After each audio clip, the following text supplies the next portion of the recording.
Fala investidor, fala investidora, como é que vocês estão? Espero que estejam todos muito bem.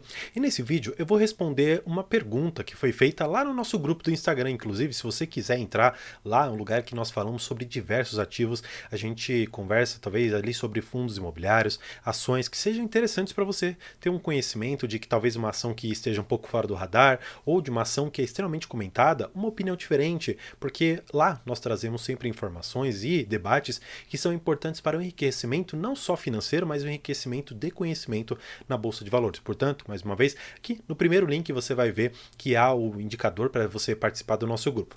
Lá foi feita uma pergunta: André, como é que eu posso escolher bons fundos imobiliários? Nesse momento, eu fiquei pensando, poxa, como é que será que eu consigo, de uma forma didática, mostrar para essa pessoa como que nós vamos fazer isso?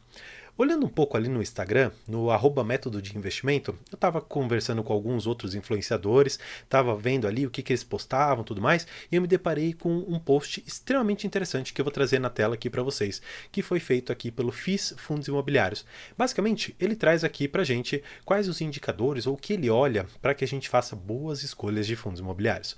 O que eu acho que é interessante a gente olhar? E aqui eu acho que é importante você saber dessas regras aqui. Calma, vamos falar uma por uma, vou mostrar alguns indicadores para vocês e tudo isso é muito importante de você saber. Primeiro, eu acho que essa daqui é uma dica que ela é muito importante para você que está começando nos fundos imobiliários. Por quê?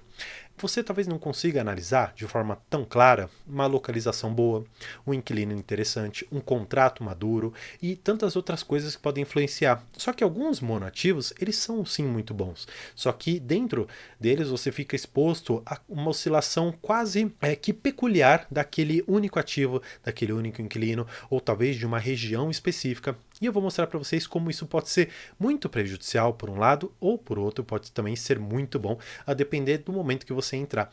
Então, primeira regra, evite monoativos. O que é monoativo? Você ter um único ativo no seu portfólio todo.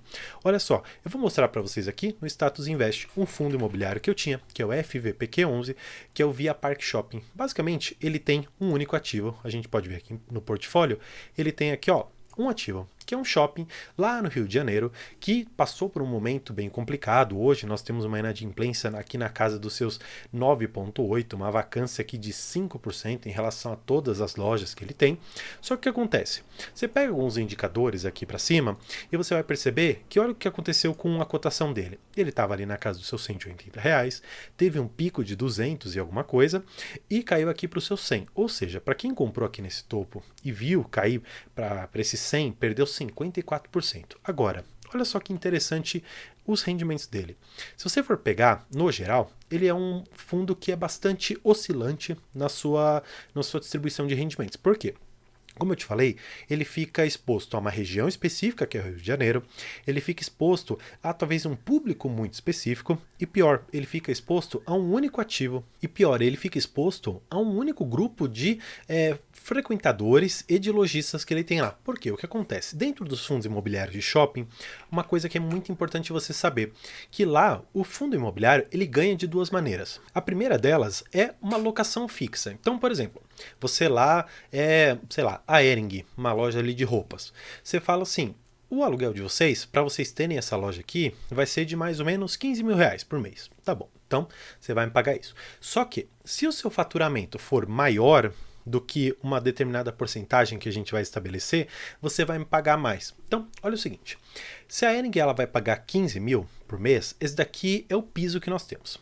Se ela faturou bastante, se ela conseguiu números bons e chegou num determinado percentual e ela conseguiu passar desses 15 mil, então o fundo, o nosso fundo aqui no caso de shopping, ele vai ganhar uma participação em cima disso. Ou seja, se o meu lucro foi, por exemplo, R$ 180.000, e a minha participação, por exemplo, seria de 10%. Se essa participação, que vai me gerar, por exemplo, R$ 18.000, é maior do que o meu aluguel de 15 mil, eu vou ganhar esses 18. Então, nós temos aqui essa participação que é oscilante, ela pode ser num momento maior, pode ser num momento talvez menor, mas isso aqui faz parte do negócio. E o que acontece? Você vai ver aqui nesse fundo, especialmente na parte de distribuição de dividendos, só que para esse vamos olhar um pouquinho para trás. Eu acho interessante a gente olhar, claro, de 2020 para trás, para que a gente tenha uma noção exatamente de como que o fundo ele agia em uma época de uma certa normalidade.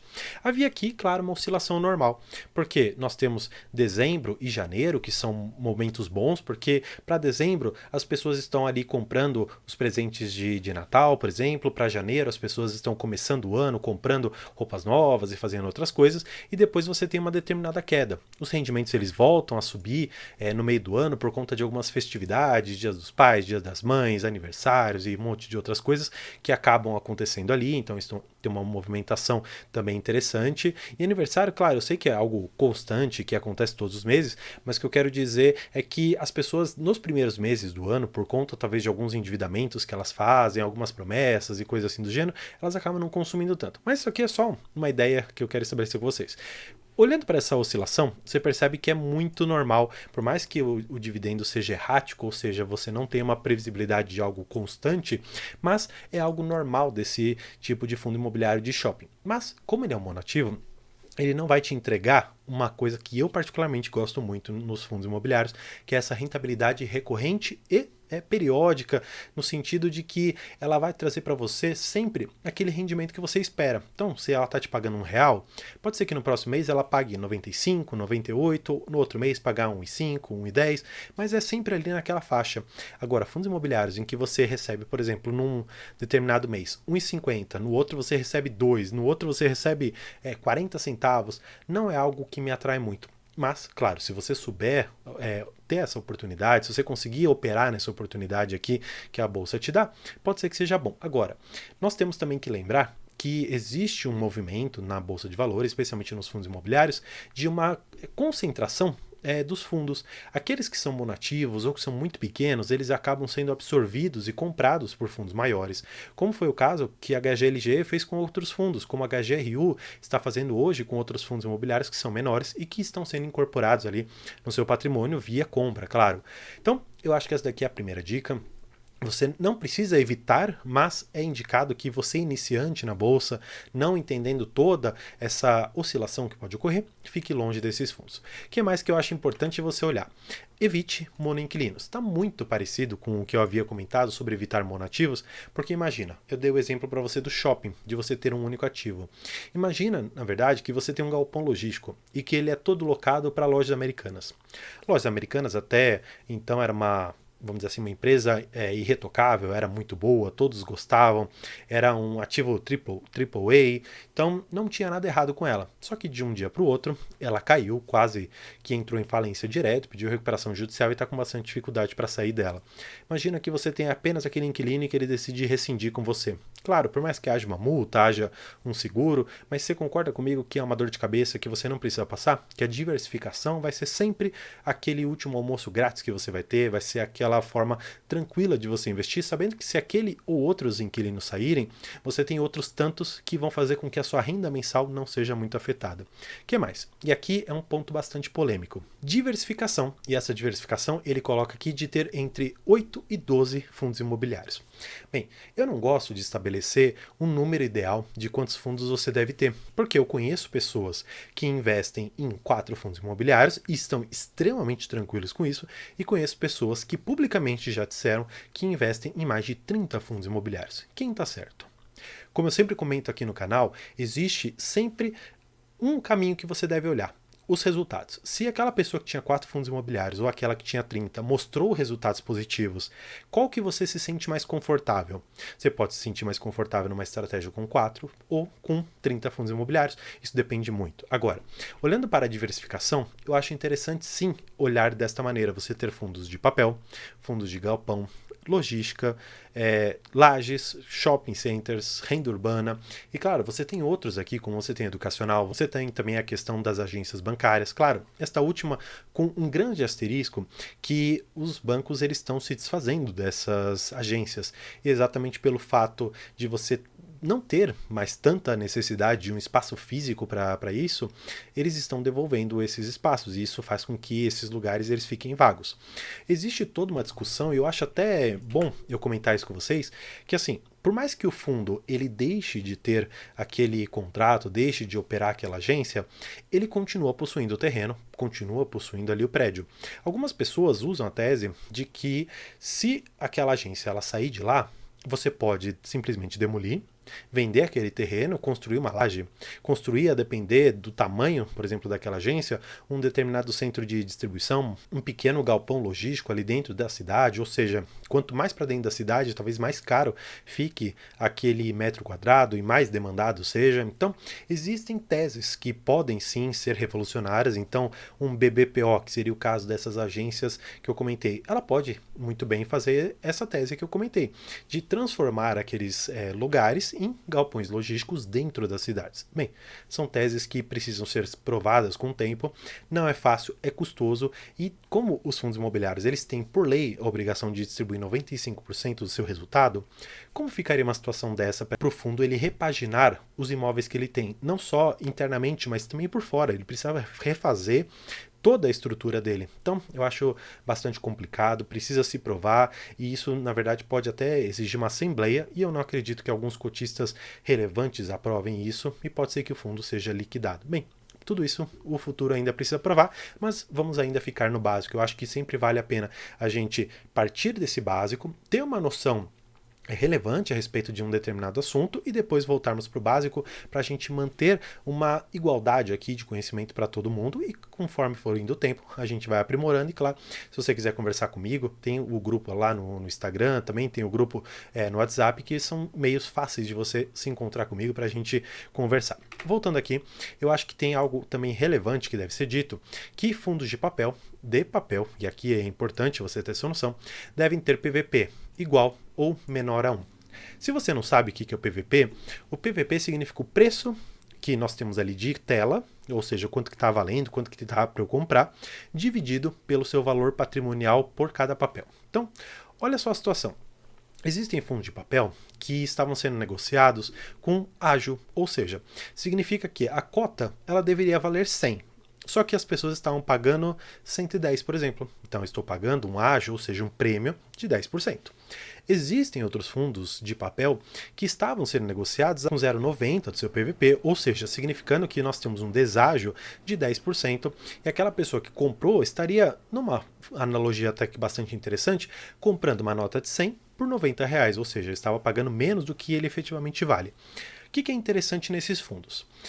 Eles não têm, efetivamente, um ganho que você vai conseguir com correção de inflação. Quando você tem, por exemplo, um fundo imobiliário de tijolo, a cada ano você tem uma reavaliação. Ou seja, você vai dizer que o metro quadrado, por exemplo, de um galpão logístico, valia R$100.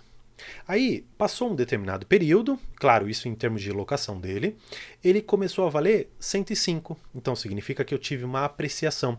E faz com que exatamente a minha cota patrimonial acabe subindo para acompanhar essa valorização que o imóvel teve. Quando você vê o crédito não tem essa valorização. Por quê? O dinheiro, por mais que ele perca valor no tempo, ele permanece o mesmo, claro, se a gente conseguir corrigir. Imaginemos que você tem um fundo de 1 bilhão e você empresta esse 1 bilhão para uma pessoa, para outra, para operar esse dinheiro, depois ela vai te devolver não só o valor que ela pegou emprestado, mas também os juros que vão ser pagos.